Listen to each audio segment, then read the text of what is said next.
മുജാഹിദ് പ്രസ്ഥാനം പ്രബോധനം ചെയ്യുന്ന വിശുദ്ധ ഖുർആനിലെ സുന്നത്തും പഠിപ്പിക്കുന്ന ഈ ആദർശപാതയിലേക്ക് സമുദായം ഒഴുകി വരുമ്പോൾ അതിനുള്ള മാനസികമായ പ്രയാസം ഒന്നുകൊണ്ട് മാത്രം തങ്ങളുടെ കച്ചവടങ്ങള്, തങ്ങളുടെ ബിസിനസ്സുകള് ഒരുപക്ഷെ തകർന്നടിയുമെന്ന ആ ഭീതി അതൊന്നുകൊണ്ട് മാത്രം സമുദായത്തെ ഈ പാതയിലേക്ക് വരുന്നതിൽ നിന്ന് തടയാനാണ് ഇപ്പൊ മുസ്ലിയാക്കന്മാർ ശ്രമിച്ചുകൊണ്ടിരിക്കുന്നത്. അങ്ങനെ അവർ പ്രദർശിപ്പിക്കുന്ന ഏതാനും കഷ്ണങ്ങൾ ഇൻഷാ അല്ലാഹ് ഞാനിവിടെ പ്രദർശിപ്പിക്കാൻ പോവുകയാണ്. അതിന് മുന്നോടിയായി ഒന്നാമതായി അവർ ഈ രംഗത്ത് ചെയ്യുന്ന പണി എന്താണ് എന്ന് സാക്ഷാൽ പേരോട് മുസ്ലിയാർ തന്നെ പറയുന്നത് ഞാൻ ഒന്നാമതായി കേൾപ്പിക്കാം. ഈ ക്ലിപ്പ് ഉണ്ടാക്കുമ്പോൾ, ഇങ്ങനെ പ്രദർശിപ്പിക്കുമ്പോൾ എന്ത് വഴിയാണ് അവർ സ്വീകരിക്കുന്നത്, എങ്ങനെയാണ് ക്ലിപ്പ് ഉണ്ടാക്കുന്നത്, എന്താണ് അതിന്റെ തത്വമെന്ന് സാക്ഷാൽ പേരോട് മുസ്ലിയാർ തന്നെ അനുഭവത്തിന്റെ വെളിച്ചത്തിന് അയാൾ പറയും. അയാൾ പറഞ്ഞാൽ പിന്നെ വിശ്വസിക്കാമല്ലോ. അത് നിങ്ങൾ ഒന്നാമതായി ശ്രദ്ധിക്കുക. സംഘത്തിന്റെ അത്ര അങ്ങേത്തല അങ്ങോട്ട് കട്ടുകളിയാ, ഇങ്ങേത്തലയും കട്ടുകളിയാ. എന്നിട്ടോ ഞാൻ ചിലപ്പോ മുജാഹിദ് ഇങ്ങനെ പറയുന്നു എന്ന് പറഞ്ഞ് ചില കാര്യം ഉദ്ധരിക്കൂ, അതിന്റെ മറുപടി ശേഷം ഞാൻ പറഞ്ഞിട്ടുണ്ടാവും, അതിവർ കേൾപ്പിക്കൂല. അപ്പൊ മുജാഹിദ് ഇങ്ങനെ പറയുന്നു എന്ന് അതും കേൾപ്പിക്കൂല. എന്റെ പേരോട് ഇതാ സമ്മതിക്കുന്നു എന്ന് അറിയൂ, അത് നിങ്ങളെ വാചകം ഉദ്ധരിച്ചതാ. അവർ സാധാരണ പതിവാണത്. കണ്ടോ നിങ്ങള്? അപ്പൊ ഇതാണ് പണി, ഇതാണ് പണി. അപ്പുറം കക്കുക, ഇപ്പുറം കക്കുക, എന്നിട്ട് ഇടയ്ക്കുള്ള കഷ്ടം എടുക്കുക. എന്നിട്ട് കണ്ടോ ഇതാ അവര് പറയുന്നു, ഇതാ അവര് സമ്മതിക്കുന്നു, അവരിതാ ഇങ്ങനെ അംഗീകരിക്കുന്നു എന്ന് പറഞ്ഞു ഇട്ടുകൊടുക്കുക. പേരോട് മുസ്ലിയാര് ഇങ്ങോട്ട് വെച്ച വെടിയാണെങ്കിലും അത് ഇപ്പൊ നടന്നുകൊണ്ടിരിക്കുന്നത് അവർ തന്നെയാണ് നടത്തിക്കൊണ്ടിരിക്കുന്നത് എന്ന് ഇൻഷാ അല്ലാഹ് ശേഷമുള്ള ഭാഗം കേൾക്കുമ്പോ നിങ്ങൾക്ക് ബോധ്യമാകും. ഈ പണി ഇപ്പൊ മുസ്ലിയാക്കന്മാർ വ്യാപകമായി ചെയ്തുകൊണ്ടിരിക്കുന്നു. എവിടേക്ക് മുറിക്കാൻ പറ്റാ നോക്കി നടക്കുക. ഇപ്പോ മുജാഹിദ് പ്രവർത്തകന്മാരുടെ, പ്രഭാഷകന്മാരുടെ, പണ്ഡിതന്മാരുടെ കേസറ്റുകൾ എല്ലാം തെരഞ്ഞുപിടിച്ച് എവിടെയാണ് കട്ട് ചെയ്യാൻ പറ്റുക, എവിടെ മുറിച്ചാലാണ് ദുർവ്യാഖ്യാനിക്കാൻ കഴിയുക എന്ന് തെരഞ്ഞു നടക്കുകയാണ് ഇപ്പൊ മുസ്ലിയാക്കന്മാർ ചെയ്തുകൊണ്ടിരിക്കുന്നത്. അങ്ങനെ അവർ കൊണ്ടെടുക്കുന്ന ഏറ്റവും പ്രധാനപ്പെട്ട ചില ഭാഗങ്ങൾ ഇൻഷാ അല്ലാഹ് ഞാൻ പ്രദർശിപ്പിക്കാം. ഒന്നാമതായി കെ.വി. അബ്ദുൽ ലത്തീഫ് മൗലവിയുടെ ഒരു കാസറ്റിന്റെ നിന്ന് അടർത്തിയെടുത്ത ഒരു ചെറിയ കഷ്ണം എന്ന് പറഞ്ഞാൽ വളരെ ചെറിയ 4-5 സെക്കൻഡ് മാത്രമുള്ള ഒരു കഷ്ണം. അതിട്ടുകൊണ്ട് കെ.വി. സ്വലാത്തിനെ പരിഹസിക്കുന്നു. സ്വലാത്തിനെ തെറ്റായി ഇവർ സമുദായത്തിന് പ്രചരിപ്പിച്ചുകൊണ്ടിരിക്കുന്നു, സ്വലാത്തിനുള്ള മഹത്വം കുറയ്ക്കാൻ ശ്രമിച്ചുകൊണ്ടിരിക്കുന്നു എന്ന് പറഞ്ഞുകൊണ്ട് കെ.വി. അബ്ദുൽ ലത്തീഫ് മൗലവിയുടെ പ്രസംഗത്തിൽ നിന്ന് 4-5 സെക്കൻഡ് മാത്രമുള്ള ഒരു കഷ്ണം മുറിച്ചെടുത്ത് അതുമായി മുസ്ലിയാക്കന്മാർ ഊരി ചുറ്റിക്കൊണ്ടിരിക്കുന്നു. വിതരണം ചെയ്യുന്ന സീഡികൾ എന്തു പേരിലാണെങ്കിലും ശരി, ആ സീഡികളൊക്കെയും അവര് അത് പ്രധാനമായി 5-6 തവണ ആവർത്തിച്ച് അതിങ്ങനെ പ്രദർശിപ്പിച്ചിട്ട് തെറ്റിദ്ധരിപ്പിക്കാൻ ശ്രമിച്ചു. ആ കഷ്ണം നിങ്ങൾ ഒന്നാമതായി കാണുക.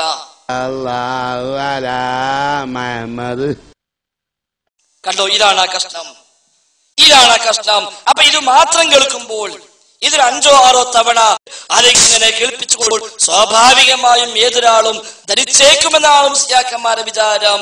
ഇതൽപ്പം അധികമായി പോയി, ഇങ്ങനെ പറയാമോ, ഇത് ലേശം കൂടിപ്പോയി, ഇത് സ്വലാത്തിനെ കൊച്ചാക്കതല്ലേ എന്ന് ഒരാളെങ്കിലും തെറ്റിദ്ധരിച്ചാൽ, അങ്ങനെ ഒരാളുടെങ്കിലും ഒഴുക്ക് തടയാനായാൽ എന്നതാണ് മുസ്ലിയാക്കന്മാരുടെ ചിന്ത. യഥാർത്ഥത്തിൽ എന്താണ് കെ.വി. അവിടെ പറഞ്ഞത്, എന്താ അദ്ദേഹം ഉദ്ദേശിച്ചത്? ഒന്നും വേണ്ട, ആ ഇട്ട കഷ്ണം ഒരൽപ്പം പിറകിൽ നിന്നും ഒരൽപ്പം മുന്നിൽ നിന്നുമായി കേട്ടാൽ തന്നെയും അതിന്റെ യാഥാർത്ഥ്യം എന്താണ് എന്ന് ആളുകൾക്ക് ബോധ്യമാകും. സ്വലാത്തിനെ പരിഹസിക്കാനല്ല, മറിച്ച് സ്വലാത്തിനെ പരിഹസിക്കുന്നവരെ തുറന്നു കാണിക്കുകയും ശരിയായ സ്വലാത്ത് എന്താണ് എന്ന്, അതിന്റെ മഹത്വം എന്താണ് എന്ന് സമുദായത്തെ പഠിപ്പിക്കുകയും ചെയ്യാൻ അദ്ദേഹം നടത്തിയ പ്രസംഗത്തിന് ആ ഏറ്റവും പ്രസിദ്ധമായ 3 മിനിറ്റിൽ നിന്നാണ് 5 സെക്കൻഡോളം അവര് മുറിച്ചെടുത്തത് എന്നതാണ് വസ്തുത. ആ യാഥാർത്ഥ്യം അദ്ദേഹത്തിന്റെ ആ പ്രസംഗത്തിന്റെ ആ ഒരു വശം 2-3 മിനിറ്റ് തികച്ച് നിങ്ങളൊന്ന് ശ്രദ്ധിക്കുക. എന്നിട്ട് ഈ ആളുകള്, സാധാരണക്കാര്, ആത്മാർത്ഥതയുള്ള കുബുദ്ധിയില്ലാത്ത മനുഷ്യന്മാര്, അവര് തീരുമാനിക്കട്ടെ ഇതിൽ അപാകതയുണ്ടോ, ഇതിൽ അബദ്ധമുണ്ടോ എന്ന് ശ്രദ്ധിക്കുക നിങ്ങൾ. അല്ലാണ്ട് നബിയുടെ പേരിൽ സലാത്തിൽ തെറ്റാണോ? അങ്ങനെ മുജാഹിദുകൾ പറയുന്നുണ്ടോ? ഇല്ല. മുഹമ്മദ് മുസ്തഫ സല്ലല്ലാഹു അലൈഹി വസല്ലം എന്ന് പറയാത്ത ഒരു പ്രാസംഗികനും ഇവിടെ ഉണ്ടാവില്ല. പ്രവാചകന്റെ പേര് പറയുമ്പോൾ ആ പേര് കേട്ടിട്ട് സലാത്ത് ചെല്ലാത്തവൻ മുജാഹിദല്ല. പോരെ, പിന്നെ എങ്ങനെ ചെല്ലിക്കൂല നിങ്ങള്? ഞാനിങ്ങനെ പ്രസംഗിച്ച് കൊയങ്ങുമ്പോ എന്താണ് നിങ്ങൾ സലാത്ത് അല്ലാത്ത ചെല്ലാത്ത, ഇതുവരെ ചെല്ലാത്തതിന് ഫൈന് വിളിച്ചുകൊണ്ട് 10 സലാത്ത് സല്ലല്ലാ എന്നുകൊണ്ട് ഞാൻ ഓണാക്കിയിട്ട് ഇവിടെ കുത്തുന്നത്. ഞാൻ എന്ത് ചെയ്യാ?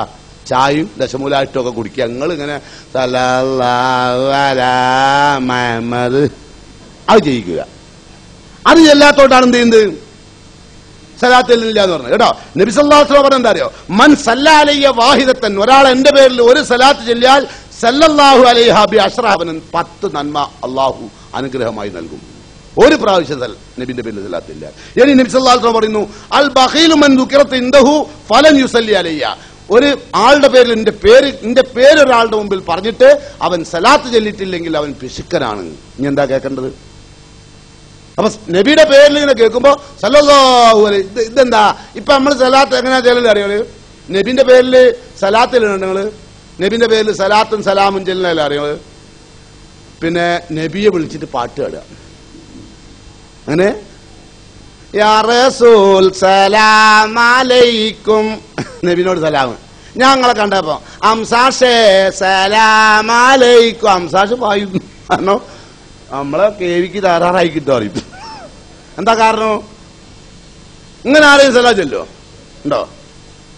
നബിന് ആചാരെ കണ്ടു, ആചാരെ കണ്ടപ്പോ ആചാരേ സലാം അലൈക്കും അല്ലേ? പിന്നെ പെണ്ണുങ്ങളെ കണ്ടപ്പോ പെണ്ണുങ്ങളെ സലാം അലൈക്കും, പെണ്ണുങ്ങൾ പറയും. ഇങ്ങനെ നബിക്ക് സലാം ചെല്ലണ്ടാന്ന് നമ്മൾ പറഞ്ഞത്. മനസ്സിലായ വിഷയം? മനസ്സിലായ? ഇങ്ങനെ പാട്ട് പാടണം നബിനോട്. നമ്മളിപ്പോ നാട്ടിലുള്ള ഒരാളോട് ഇങ്ങനെ സലാം ചെല്ലാൻ കണ്ടാവും, നിങ്ങൾ എന്ത് പറയും?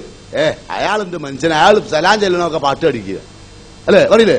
പക്ഷെ നമ്മൾ കണ്ടോ സഹോദര, എന്താ പ്രശ്നം ഉള്ളത്? ഇത് സ്വലാത്തിനെ പരിഹസിക്കാനാണ് എന്ന് സഖാഫിമാർക്ക് പോലും മനസ്സറിഞ്ഞ് പറയാൻ കഴിയോ? പിന്നെയില്ല അല്ലാത്തവര്.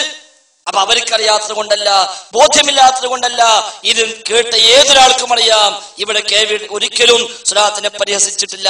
പകരം സ്വലാത്തിനെ പരിഹസിക്കുന്ന പ്രവണതകൾ ഈ മുസ്ലിയാക്കന്മാർ തന്നെ ഉണ്ടാക്കിയെടുക്കുമ്പോൾ ഇത് ശരിയല്ല സമൂഹമേ എന്ന് സമുദായത്തെ ബോധ്യപ്പെടുത്താനാണ് KV ഇത് പറഞ്ഞത് എന്ന് ആർക്കാ മനസ്സിലാവാത്തത്? ഇവർക്കും ബോധ്യമില്ലാത്തത് കൊണ്ടല്ല. പക്ഷെ തൽക്കാലം ഒന്ന് മുറിച്ചെടുത്ത് അതങ്ങ് കാണിച്ചു കൊടുത്താൽ ഇത് വിശ്വസിച്ചേക്കുമല്ലോ എന്ന ചിന്തയാണ് ഈ ഇത്ര നീചമായ ഈ പണിക്ക് ഇവരെ പ്രേരിപ്പിച്ചത് എന്ന് പറയാതിരിക്കാൻ നിവൃത്തിയില്ല. മാത്രവുമല്ല, തക്കം കിട്ടുന്നിടത്ത് ഒരു പടി കൂടി കടന്നുകൊണ്ട് ഇവര് പറയാറുണ്ട് മുജാഹിദുകൾ സ്വലാത്തേ പാടില്ല എന്ന് പറയുന്നവരാണ് എന്ന്. പണ്ടൊക്കെ വ്യാപകമായി ഇവർ പറയാറുണ്ടായിരുന്നു. പക്ഷേ മുജാഹിദുകളുടെ പ്രഭാഷണ കാസറ്റുകൾ വ്യാപകമായ ആളുകൾ കൈകളിലേക്ക് എത്തിയപ്പോൾ എല്ലാവർക്കും ബോധ്യമായി മുജാഹിദുകൾ സ്വലാത്ത് ചൊല്ലുന്നവരാണ്, അല്ല അവർ മാത്രമാണ് ശരിയായ സ്വലാത്തിന്റെ ആളുകള്, അവകാശികള്. കച്ചവടമാക്കാതെ ബിസിനസ് ആക്കാതെ തീർത്തും പ്രതിഫലം മാത്രം കാക്ഷിച്ചുകൊണ്ട് സ്വർഗത്തിലേക്കുള്ള ആ വഴി എളുപ്പമാകണമെന്ന താല്പര്യം ഒന്നുകൊണ്ട് മാത്രം സ്വലാത്ത് ചൊല്ലുന്നവർ മുജാഹിദുകൾ മാത്രമാണ് എന്ന് ഏകദേശം എല്ലാവർക്കും ബോധ്യമായി. അതുകൊണ്ട് ആ ആരോപണം ഇപ്പൊ മുസ്ലിയാക്കന്മാർ വ്യാപകമായി പറയാറില്ല. എന്നാലും ഒറ്റപ്പെട്ട പ്രദേശങ്ങളിൽ ഒരുപക്ഷെ മുജാഹിദ് പ്രസ്ഥാനത്തിന്റെ ശബ്ദം അത്ര അടുത്തറിയാൻ അവസരം കിട്ടിയിട്ടില്ലാത്ത ഏതെങ്കിലും പ്രദേശങ്ങളിൽ പ്രസംഗിക്കുമ്പോൾ ഇപ്പോഴും മുസ്ലിയാക്കന്മാർ പറയാറുണ്ട്. അത് തെളിവാണ്. ഈ അടുത്ത സമയങ്ങളിലായി തെക്കൻ ഭാഗത്ത് അലവി സഖാഫി നടത്തിയ ഒരു പ്രസംഗം, ആ പ്രസംഗത്തിന് സമർത്ഥമായി അയാൾ വരികൾക്കിടയിൽ പറഞ്ഞൊപ്പിച്ചു മുജാഹിദ് സ്വലാത്തിനെതിരാണ്. ഒരൊറ്റ സ്വലാത്തും ഏത് സ്വലാത്തും പാടില്ല എന്നാണ് മുജാഹിദ് പറഞ്ഞുകൊണ്ടിരിക്കുന്നത് എന്ന് അയാൾ അവിടെ തട്ടിവിട്ടു. നിങ്ങൾ നേർക്ക് നേരെ കാണുക, ഞാൻ വെറുതെ പറയുകയില്ല. അദ്ദേഹം തന്നെ അവിടെ പ്രസംഗിച്ച ആ പ്രസംഗത്തിന് ആ ഒരു ഭാഗം നിങ്ങൾ ശ്രദ്ധിക്കുക. റസൂലുള്ളാഹി സ്വല്ലല്ലാഹു അലൈഹി വസല്ലമ തങ്ങളുടെ പേരിൽ സ്വലാത്തു ചൊല്ലുന്നതിനെ ഇവർ എതിർക്കുന്നു. ഏതാ സ്വലാത്ത്? ഒരു സ്വലാത്തും ചെല്ലാൻ പാടില്ല. മുജാഹിദ് പ്രസ്ഥാനത്തിന്റെ ആളുകൾ പറയുന്നത് കണ്ടോ സഹോദര, സ്വലാത്തിന് തന്നെ മുജാഹിദിനെതിരാണ് എന്നാ പറഞ്ഞത്. സ്വലാത്തേ പാടില്ല എന്നാ പറഞ്ഞത്. ഏത് സ്വലാത്തും പാടില്ല എന്നാണ് മുജാഹിദുകൾ പറയുന്നത് എന്ന് ഇത്ര പച്ചയായി ഇപ്പോഴും പ്രസംഗിച്ചെടുക്കുന്ന അതേ മനുഷ്യനാണല്ലോ കേവിന്റെ ക്ലിപ്പിടുന്നത്. ആ ക്ലിപ്പിൽ തന്നെയാണല്ലോ സ്വലാത്തിന്റെ മഹത്വം പറഞ്ഞത്. എന്നിട്ടാണ് അതേ ക്ലിപ്പിട്ട് കഴിഞ്ഞിട്ട് അതേ അലവി സഖാഫി അതേ സ്റ്റേജിൽ വെച്ച് പറയുന്നത് സ്വലാത്തെ പാടില്ല എന്നാണ് ഇവര് പറയുന്നത് എന്ന് ഇയാൾ പ്രചരിപ്പിച്ചുകൊണ്ടിരിക്കുന്നത്. എന്താണ് സഹോദരന്മാരെ ഇത്ര ക്രൂരമായി, ഇത്ര ധിക്കാരപരമായ ഈ ചെയ്തി എങ്ങനെയാണ് ഒരു വിശ്വാസിക്ക്, ഒരു മുസ്ലിം നാമധാരിക്ക് പോലും ചെയ്യാൻ കഴിയുക എന്നാണ് ആലോചിക്കേണ്ടത്.